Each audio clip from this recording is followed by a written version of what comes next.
बेजू बाज और कालू कौवा बहुत ही पक्के दोस्त थे। दोनों ही बहुत शरारती थे। शरारत करते समय वे ध्यान ही नहीं रखते कि उनकी शरारत से किसी को क्या नुकसान हो सकता है। दोनों दिन भर एक दूसरे के कंधे पर हाथ रखे मोहल्ले भर में आवारागर्दी करते थे। कभी फूलों वाली चिड़िया की फूलों की टोकरी उलट देते, कभी फलों वाली चिड़िया के ठेले से फल चुराकर खा जाते, कभी चूड़ी बेचने वाली चिड़िया की चूड़ियां तोड़ देते। जंगल के सारे पक्षी उनसे बहुत परेशान थे। एक दिन सभी पक्षी मिलकर उनकी माताओं के पास गए। फूल बेचने वाली चिड़िया दुखी होकर बोली, रानू, तुम्हारे बेटे ने मेरी फूलों की टोकरी उलट दी, जिससे कई फूल धूल में गिरकर खराब हो गए। मेरा कितना नुकसान हो गया। चूड़ी बेचने वाली चिड़िया रोते हुए बोली, मेरे नुकसान हुआ। मैं कितनी मेहनत से चूड़ियां बनाती हूँ और उन्हें बेचकर अपना घर चलाती हूँ। फल बेचने वाली चिड़िया गुस्से से बोली, ये दोनों मेरे फल चुराकर खा जाते हैं। सुनकर बेजूबाज की माँ रानू कहती है, हम खुद अपने बच्चों की शरारतों से परेशान हैं। जब ये दोनों साथ होते हैं तो और भी बड़ी मुसीबत बन जाते हैं।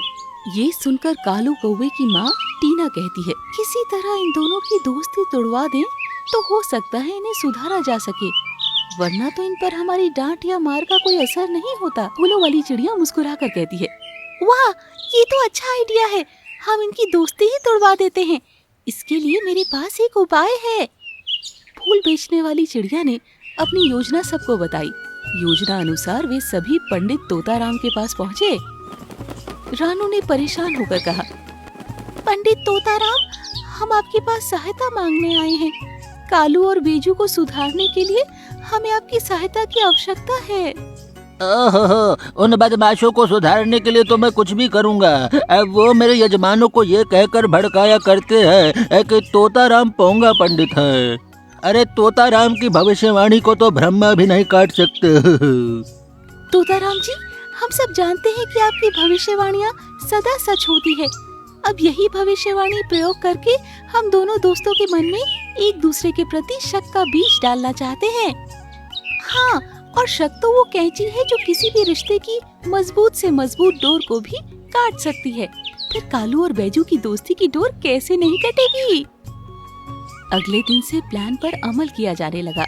पंडित तोताराम ने अपने घर के बाहर लिखवा दिया कि शिवरात्रि के उपलक्ष्य में वो फ्री में सबके हाथ देखकर उनका भविष्य बताएंगे। कालू और बेजू की नजर इस पर पड़ी तो उनका भी अपना हाथ दिखाकर अपनी भविष्यवाणी जानने की इच्छा हुई। कालू भाई, ये पोंगा पंडित शिवरात्रि की खुशी में फ्री में हाथ देखकर भविष्यवाणी बता रहा है। क्या कहते हो, हम भी चले अपना भविष्य जानने? हाँ दोस्त, चले चलते हैं। सुना है ये पोंगा पंडित बहुत ही सच्ची भविष्यवाणियाँ करता है। अरे दूर दूर देश से पक्षी इससे अपना भविष्य जानने और जन्म पत्री बनवाने आते हैं। अरे बहुत पैसे इकट्ठा करता है अपने यजमानों से। हाँ, तोताराम ने पहले बेजू को अपने कमरे में बुलाया। कुछ देर उसका हाथ देखने के बाद बोले, अरे वाह वाह वाह बैजू, तुम्हारे भाग में तो अत्यधिक धन का योग है। तुम्हें कोई अनमोल रत्न मिलने वाला है जिसकी कीमत बहुत ही ज्यादा होगी। तुम रातों रात अमीर बन जाओगे। पर एक समस्या है। क्या समस्या है पंडित जी, जल्दी बताइए। तुम्हारा बहुत कोई करीबी, कोई दोस्त या रिश्तेदार जिसे तुम बहुत प्रेम करते हो और जिस पर अत्यधिक विश्वास करते हो, वही तुम्हें धोखा देगा। इसीलिए वो रत्न तुम्हें मिलकर भी तुमसे छिन सकता है, अतः सावधान रहना। ये सुनकर बेजू परेशान हो गया। तोताराम ने उसके मन में शक का बीज बो दिया था। इसके बाद कालू भी अपना हाथ दिखाने आया। अरे वाह वाह वाह कालू, तुम्हारे भाग्य में तो अत्यधिक धन का योग है। तुम्हें कोई अनमोल रत्न मिलने वाला है जिसकी कीमत बहुत ही ज्यादा होगी। अरे तुम रातों रात अमीर बन जाओगे। पर एक समस्या है। क्या समस्या है पंडित जी, जल्दी बताइए। तुम्हारा कोई बहुत करीबी, कोई दोस्त या रिश्तेदार जिससे तुम बहुत प्रेम करते हो और जिस पर अत्यधिक विश्वास करते हो, वही तुम्हें धोखा देगा। इसीलिए वो रत्न तुम्हें मिलकर भी तुमसे छिन सकता है, अतः सावधान रहना। ये सुनकर कालू परेशान हो गया। तोता राम ने उसके मन में भी शक का बीज बो दिया था। बैजू भाई, तुम्हें पोंगा पंडित ने क्या बताया? अरे सब बकवास बताया। कह रहा था तुम्हारे साथ कुछ बुरा होने वाला है। मुझे भी कह रहा था कि तुम्हारा एक्सीडेंट होने वाला है। इस प्रकार दोनों दोस्तों ने एक दूसरे से सच्ची भविष्यवाणी छुपा ली। पहली योजना सफल हो चुकी थी। अब बारी थी आगे की योजना पर अमल करने की। जंगल में भोलू कबूतर की गहनों व रत्नों की दुकान थी। वो अपनी दुकान के बाहर आकर जोर जोर से रोने लगा। क्या हुआ भोलू, तुम रो क्यों रहे हो? अरे कालू, कल ही मैं एक बहुत ही कीमती रत्न खरीद कर लाया था, पर जाने उसका थैला कहाँ गिर गया। जो भी मेरा रत्न ढूंढ कर लाएगा ना, मैं उसे इनाम दूंगा। अच्छा, चिंता मत करो, मैं कोशिश करता हूँ। हाँ, वैसे वो रत्न कहाँ गिरा था? नदी के पास। फिर क्या, कालू और बेजू दोनों नदी की ओर उड़ चले। पंडित तोताराम की भविष्यवाणी सच हो गई थी। उन्हें कीमती रत्न मिलने वाला था। भला जिसे रत्न मिल जाएगा, वो थोड़े से इनाम के लिए उसे भोलू को वापस क्यों करेगा? दोनों दोस्त नदी किनारे रत्न ढूंढने लगे। साथ ही एक दूसरे पर भी नजर रख रहे थे कि कहीं दूसरा वो रत्न न हड़प ले। पंडित तोताराम की एक भविष्यवाणी तो सच होती प्रतीत हो रही है। इसका मतलब दूसरी भविष्यवाणी भी सच हो सकती है। कालू मुझे धोखा देकर रत्न हड़पने की कोशिश करेगा। मुझे सावधान रहना चाहिए और उस पर नजर रखनी चाहिए। बैजू बहुत ही चालाक है। अगर रत्न उसे मिला तो मुझे बताएगा भी नहीं और चुपचाप लेकर भाग जाएगा।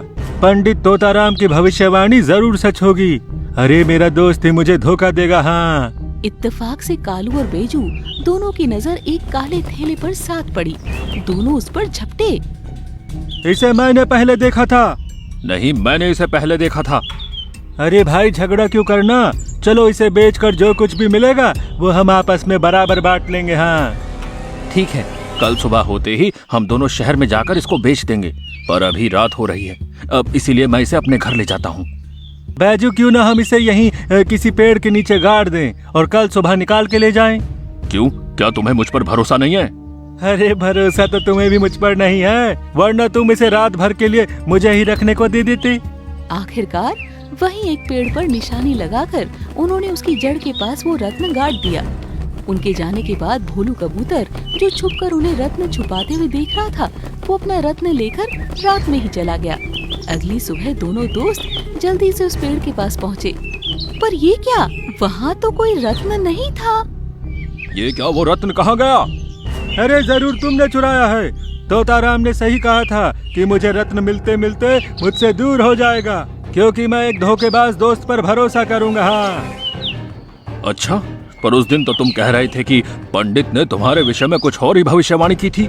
इसका मतलब है कि पंडित तोताराम की भविष्यवाणी सच साबित हुई। मेरे जिगरी दोस्त ने ही मेरे साथ धोखेबाजी की है। कालू कौवा और बेजू बाज एक दूसरे पर दोषारोपण करने लगे और आपस में लड़ते लड़ते पूरी तरह घायल हो गए। उनके घर वाले किसी तरह बीच बचाव करके उन्हें घर लेकर गए। टीना ने दुखी होकर कहा, हाय राम, कितना मारा है मेरे बेटे को। अरे मैं तो पहले ही कहती थी कि बेजू से दोस्ती मत कर, पर तू ही नहीं मानता था। अब बुद्धि आई या अभी भी नहीं आई? माँ, मैं कसम खाता हूँ जो आज के बाद कभी बैजू का मुंह भी देख लूं। अरे आज से मैं तुम्हारी हर बात मानूंगा। हाँ। उधर रानू ने अपने बेटे को समझाया, हे भगवान, कितना मारा है मेरे बेटे को, देखो तो सही। मैं तो हमेशा कहती थी कि उसकी दोस्ती मत कर, पर तू मेरी सुनता ही कहाँ था। मुझे माफ कर दे माँ, आज के बाद मैं तेरी हर बात मानूंगा और उस कालू से दोस्ती तोड़ दूंगा। हाँ।